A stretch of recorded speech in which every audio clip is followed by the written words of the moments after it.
prazer estar convosco neste encontro sob o Padre Manuel Antunes. E eu agradeço muito a oportunidade que me foi dada de reler alguns textos do Padre Manuel Antunes para vos vir aqui trazer a visão que é dele, mas que está naturalmente escolhida por mim. O Padre Manuel Antunes é um pensador do século XX português, e é um pensador da complexidade, com certeza, porque no século XX temos todas, digamos, todos os encontros e desencontros. É o fim do século, não é? É o fim do milénio. Mas sendo um pensador da complexidade, é alguém com uma virtude rara de pensar o que vale a pena pensar e pensar aquilo que vale a pena pensar de um modo claro. Ele nisso é um mestre do pensamento. Ele escreveu muito, mas não escreveu sobre qualquer coisa. Por outras palavras, é raro encontrar algum escrito dele displicente. E é raro também encontrar algum escrito dele obscuro. Por outras palavras, a escrita dele em dois nos ilumina. Porque são problemas que não são apenas os do século XX, são os problemas quando são, não são apenas de um século, e quando o pensamento é claro, não é um pensamento que fique confinado ao seu século. E por isso é natural que estejamos aqui em 2018, 100 anos depois do nascimento dele, a tentar iluminação do seu pensamento. Eu procurei a relação dele com a ciência e devo enfim, anunciar que aquilo que com certeza conhecem, que ele tem uma boa relação com a ciência. Portanto, não há uma relação de inimizade com a ciência ou de estranheza da ciência, não. A ciência que ele associa, como é normal, muito à tecnologia. Aliás, ele distingue a técnica que precede a ciência da tecnologia, que é a técnica informada pela ciência. Ele acha que a ciência não é um mal contingente. A ciência e a tecnologia, que são associadas, e de facto elas estão associadas, não são um mal contingente, são um bem indispensável. E sobre isso ele não tem dúvidas nenhumas. Por outras palavras, o pensamento dele na segunda metade do século XX, em Portugal, não encontramos crítica da ciência que vai aparecer, por exemplo, no pós-modernismo e que nós conhecemos. Ele, enfim, é anterior a essas correntes, mas vive num tempo que é o tempo, é um tempo, sei lá, da filosofia do Sartre, ou portanto, um tempo de algum nihilismo também. Mas ele acha que a ciência que é um bem. E para comprovar isso, eu leio uns excertos, como vou fazer ao longo desta intervenção, da obra completa dele. Peguei em 2 volumes, vou começar pelo de Educação e Sociedade, tomo 2, e depois irei ao volume 4 da História da Cultura. E se não fosse este magnífico trabalho dos compiladores e esta edição da Gulbenkian, eu não teria tido um acesso tão fácil às fontes. Ele diz sobre a ciência: hoje começamos a viver larga e profundamente na dimensão científica. A ciência é hoje um facto que ninguém nega ou pensa sequer em negar. E dá razões para isso. Nunca, nem relativa nem absolutamente, a ciência teve tantos escultores como hoje. É um facto, de facto. E cada vez é mais um facto. As consequências da ciência hoje são a vida ou a morte. Tudo, digamos, depende de uma maneira ou de outra da ciência. Portanto, ele reconhece, digamos, a grande influência que a nossa sociedade tem da ciência. Mas, ao mesmo tempo que ele diz que a ciência é um facto, ele diz também que a ciência é um mito. E, de facto, se tentarmos perceber o que é o mito. Ele explica o que é o mito. Aliás, muitos factos, só para o serem, precisam ser também mito, não é? Não é fácil dissociar o facto do mito. Quer dizer, se uma pessoa quiser fazer factos, é bom arranjar mitos. Se uma pessoa, sei lá, quer ir à Índia, tem de ter um Preste João. O que é o mito para ele, nesta acessão? Diz ele, a ciência apresenta-se como o sistema absoluto de todas as referências, como o verdadeiro englobante de todas as disciplinas do espírito, como o motor mais potente do prodigioso dinamismo humano, como a síntese de tudo quanto é válido no mundo e na história, como o vetor por excelência de todos os grandes ideais, como o campo de forças em que se joga o tempo e o destino da humanidade, como o espaço acima da terra em que se projetam desejos e aspirações, esperanças e temores, angústias e certezas. É isto que entendemos pela expressão a ciência é um mito. E, de facto, ele tem razão. Nós esperamos muito mais da ciência do que aquilo que a ciência, embora, enfim, em larga medida oferece. Mas esperamos sempre mais da ciência. É evidente que ele quer dizer é que, como nunca se pode esperar que os mitos se concretizem, por definição são mitos, quer dizer, não devemos esperar, devemos esperar da ciência como facto, mas não devemos esperar da ciência como mito, a não ser a continuação da ciência como facto. Portanto, ele diz que a ciência triunfou, mas que é um triunfo ambíguo, como todos os triunfos, acrescenta ele. Acrescenta ele sempre com uma ironia muito fina. É um triunfo ambíguo como todos os triunfos. Mas, e ele tira a conclusão, vistas as coisas globalmente, o triunfo da ciência, ou em sentido mais amplo, a ciência como mito, é mais um bem do que um mal. Na verdade, embora a ciência não seja ainda de facto, nem deva ser de direito a esperança única do homem, contudo, o espírito que ela promove, o espírito de exatidão e de rigor, espírito de justiça e de verdade para com os elementos do real, espírito de descoberta, de inovação e de libertação da rotina, esse espírito é bom em princípio. E eu não podia estar mais de acordo. Acho que não podíamos estar mais de acordo. O problema do mundo não é a justiça, nem a verdade, nem a descoberta, nem a inovação, é o contrário disso. Eu vou tentar ser mais concreto quanto ao seu pensamento sobre a ciência, depois de ele ter feito esta apologia, vamos dizer, moderada da ciência, porque com certeza já vão perceber porque é que é preciso a moderação. É a moderação que é preciso relativamente a todos os mitos, não é? Os mitos, com certeza, são necessários, mas não são... Quando os mitos são totalitários, digamos, e o problema da ciência é quando é considerado como um mito totalitário. Vou considerar três questões. A questão do progresso, que é facto e também é mito. A questão do humanismo, que é um facto, mas também é mito. E, finalmente, eu vou chamar a atenção para um ponto em que o Padre Manuel Antunes se apresenta profeta. Porque falámos aqui, foi aqui falada a questão da crise atual, da irracionalidade, falta de valores, etc. E ele, vou mostrar textos pequenos em que previu, não só previu isso tudo, mas como mostrou como os sinais na altura estavam lá já bem nítidos. A irracionalidade da desinformação estava lá já tudo, não tinha a internet. Mas só lhe faltava a internet. Só lhe faltava a internet. O resto estava lá tudo, tinha só a televisão. Faltava a internet. Então, começando pelo progresso. Ora bem, o progresso acho que é um tema que nós já debatemos e vamos continuar a debater, porque é algo interminável, não é?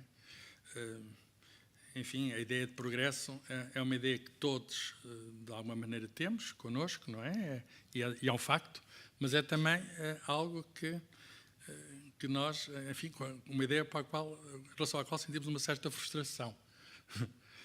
Então, nessa altura, o progresso é um mito. O Padre Manuel Antunes, que era um pensador que tinha fontes muito ecléticas, ele gostava muito de citar Marx, de quem se comemora este ano os 200 anos de nascimento, e ele dizia, não concordando com Marx, eu sei, mas citava Marx, ele dizia que as sociedades apenas pensam nas questões para as quais têm solução ou julgam que têm solução. E a questão do progresso era pensado nesta época, na época da segunda metade do século XX. Era uma questão sobre a qual se debatia. Eu fui à minha estante e trouxe um livro dessa época, O Progresso, que é uma compilação de textos, procurava-se perceber o que era o progresso. Isto é um livro da presença de 1965, compilado, imaginem, por aquilo que havia de ser mais tarde Ministro da Educação, São Tomé e Alcardia, e um dos autores aqui sobre o progresso, nesta antologia, é um autor muito querido do padre Manuel Antunes, não fosse ele também jesuíta, que é o padre Teilhard de Chardin. O padre Teilhard de Chardin acredita, tem uma noção de progresso muito claro e acredita no progresso. Acha que, de facto, mas acredita num progresso cósmico. O homem é o eixo e a seta da evolução. E o padre Teilhard de Chardin, está aqui nesta antologia, não é aqui citado por não todos, mas citado aqui, numa tradução feita, imaginem, para o futuro Ministro dos Negócios Estrangeiros, o José Medeiros Ferreira.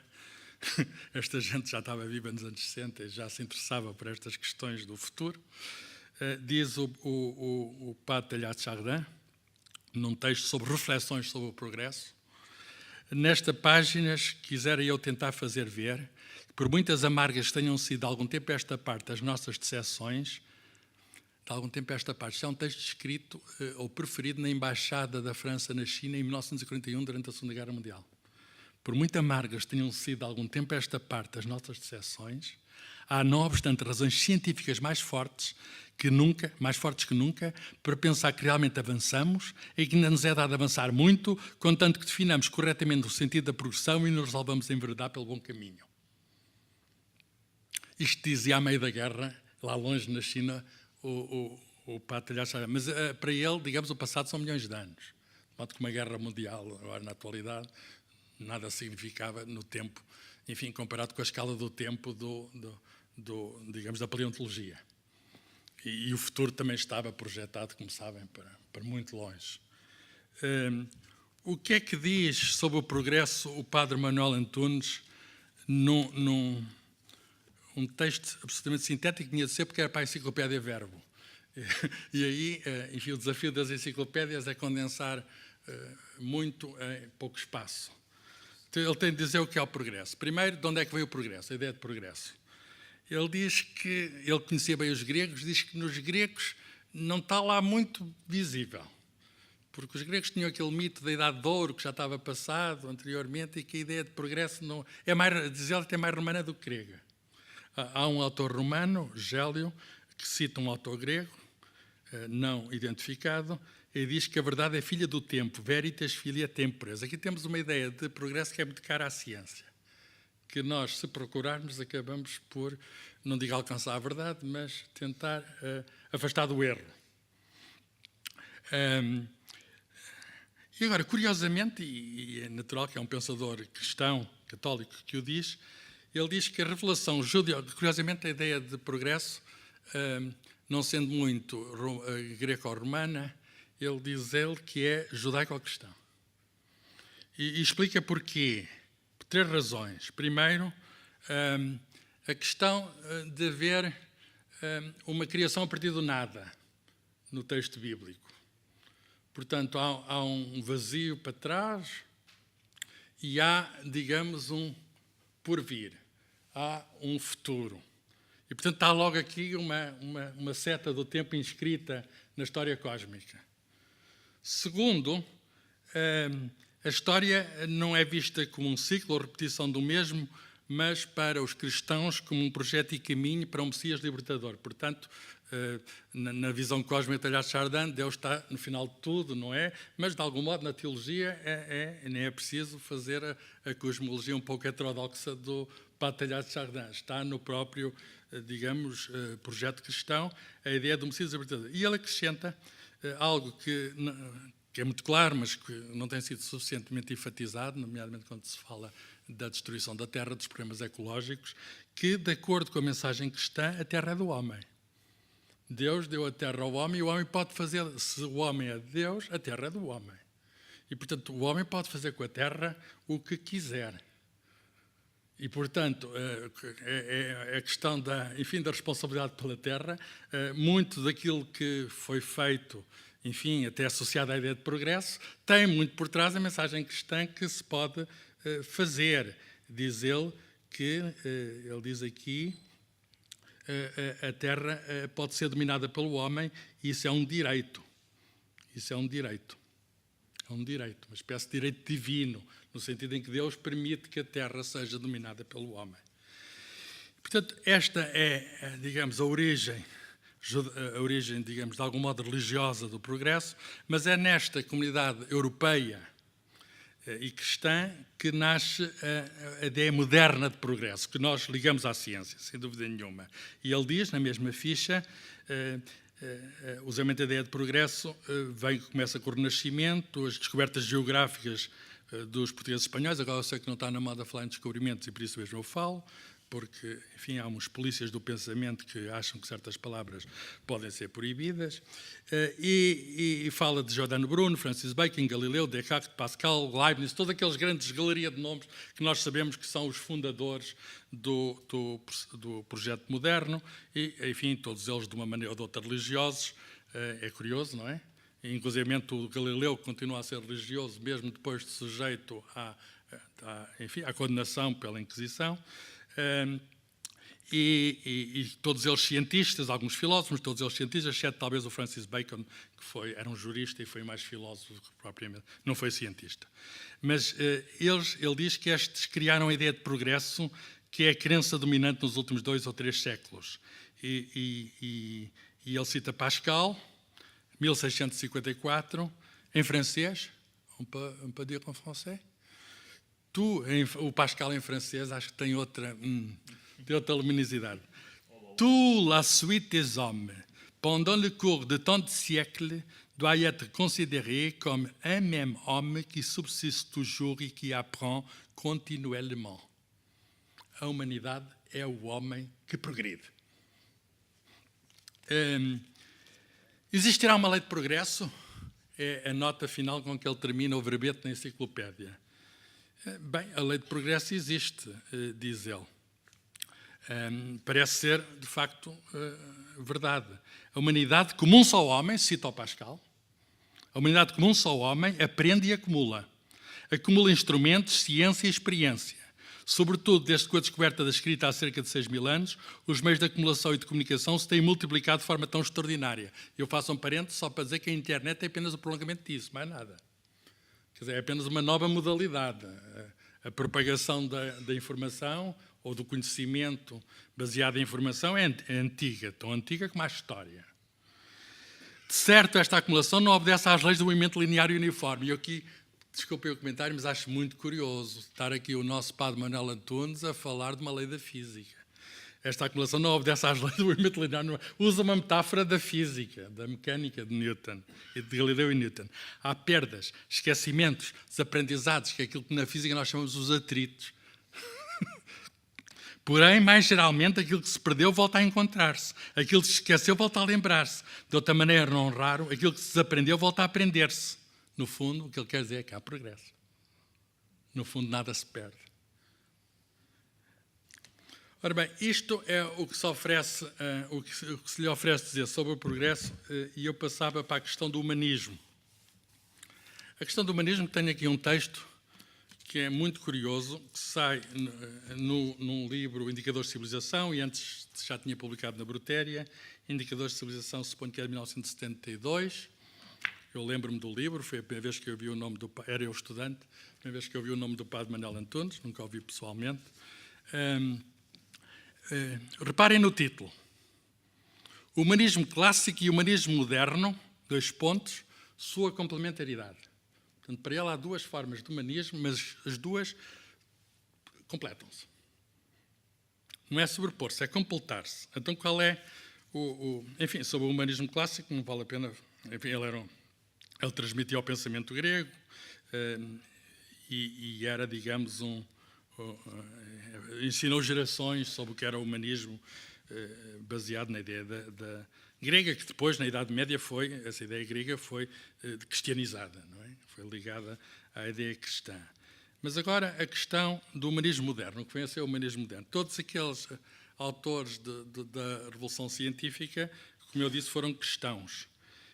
E diz aqui, a técnica, historicamente, diz o padre Manuel Antunes, historicamente anterior e posterior à ciência, como tecnologia ou como ciência aplicada, tecnologia ou ciência aplicada é o mesmo, como tecnologia ou ciência aplicada, revela-se fator de cultura e humanismo, multifário e fecundo, libertando o homem pela criação de inúmeros escravos mecânicos de tarefas que até aqui o agrilhavam ao instrumento. Poupando o homem, graças à eletrónica, ele não sabia dos telemóveis, nem tinha smartphone, mas poupando o homem, graças à eletrónica, aos grandes esforços de tensão quase mecânicos e despajaçados cálculos espantosamente longos e complicados. Portanto, ele diz que o humanismo moderno é a ciência. Não tem dúvidas nenhumas em dizer que existe progresso científico e que a ciência proporciona uma forma diferente do humanismo. E vai ao Padre Teilhard de Chardin e diz, em francês, que soa melhor, tout ce qui monte converge. Tudo o que sobe, converge. Explica o Padre Manuel Antunes. Todos os cumes da cultura e civilização que hoje se divisam no horizonte universal mostram tendência a dialogar ou, ao menos, a não se ignorar. Os instrumentos de comunicação que o humanismo moderno, científico e técnico preparou encontram-se disponíveis para que através deles possa circular e recircular o humanismo clássico. Portanto, o que é que ele está a dizer, ainda antes da internet? Está a dizer que a ciência proporcionou meios de expansão, portanto, que se complementa de expansão digamos, daquilo que a humanidade já aprendeu antes, ou se desaprendeu, deve, enfim, voltar a aprender. Por outras palavras, não são de modo nenhum adversários o homem antigo e o homem moderno, até pela razão muito simples de se tratar pura e simplesmente do mesmo homem. Com certeza, o humanismo moderno ele considera que tem algumas ambiguidades, mas o problema é como conciliar as duas formas. Como juntar as duas coisas. Ele diz, não é viável excluir qualquer das duas formas do humanismo. Não pensem que uma vai triunfar sobre a outra. Resta, portanto, e vejam, portanto, com a claridade matemática com que ele deduz isto, resta, portanto, conjugá-las de modo a obter uma nova forma e um estilo novo. Portanto, o que é preciso? Uma síntese. Portanto, e vamos lá ver, agora descrito um parágrafo mais literário, mas como é que será essa síntese? Bem, com certeza vai buscar ao Terêncio, homem sou e nada daquilo que é humano me é estranho, e o Gaston Berger, que é um futurista de mãe senegalesa do século XX e que depois morreu de acidente de automóvel em 1960, mas ele gostava muito dos futuristas, estava na moda ao futurismo. A ideia do porvir, Jean Forestier, é um autor que ele cita, etc. Gaston Berger diz aqui em francês, muito engraçado, a Anabela vai gostar desta frase, eu tenho a certeza. Tu commences par la poésie, rien ne se fait sans la technique. Portanto, a poesia é o começo de tudo. A poesia é o começo de tudo. Será difícil descobrir nestas duas fórmulas a complementariedade e a convergência? Talvez não. O humanismo moderno, estou a ler o Padre Manuel Antunes, científico e técnico, dá ao homem o sentido da imensidão espacial, da profundidade, do número, da proporção, da racionalidade, da objetividade, do movimento, da novidade incessante, da socialização humana, da responsabilidade global. Porém, o humanismo moderno não dá ao homem o sentido existencial concreto, do espontâneo, do perceptivo, do criativo, do outro enquanto outro ou enquanto eu outro. O sentido da mesura humana, da história, daquilo que o homem foi sempre, daquilo que ele é sempre, daquilo que ele será sempre. Fogo perenemente vivo, inquietude infatigavelmente em ato, aspiração jamais saciada, dom jamais inteiro. Isto é que é literário. Isto é que é literário. E, portanto, só mais duas coisas que eu quero dizer. Primeiro, a necessidade de conjugar as duas formas do humanismo e dada, digamos, a sua orientação, a sua base cristã, falar do homo mechanicus, que é o homem informado pela técnica, capacitado pela técnica, e o homo misericordiae, que é o homem que ajuda ao outro, que vale ao outro.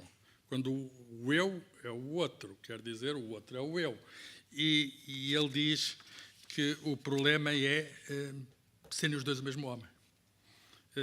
É que têm de ser os dois o mesmo homem. O homo mechanicus às vezes não parece ser o homo misericordiae. E o homo misericordiae, ele diz que tem de ser sempre o homem. Quer dizer, será possível, pergunta ele, reconciliar técnica e misericórdia? Está aqui a pegar na misericórdia como um dos lados do humanismo antigo. E ele não diz que é possível, ele diz deve ser possível, é um imperativo categórico, deve ser possível. Todo o processo histórico, atingido certo limite de saturação no usamento das ideias, forças e estruturas que o conduziram, tende a inverter-se ou pelo menos a organizar-se de outra maneira. Foi assim no final do mundo antigo, foi assim no final da Idade Média Europeia.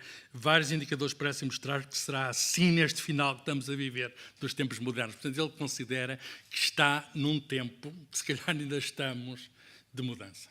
Que está num tempo em que vem outra coisa. Está num tempo em que multiplicam-se os sinais de inquietação, mas, como disse também muito bem o professor Rui Rodrigues, está num tempo em que algo está a mudar, parece que está a mudar para qualquer coisa pior, mas nós não sabemos para que está a mudar. Então termino com as questões da profecia que ele fez. A questão da é muito curioso, a questão da irracionalidade. Ele logo nos anos 60 e 70, ainda viveu nos anos 80, fala do domínio da irracionalidade, da invasão da racionalidade, a maré de irracionalidade.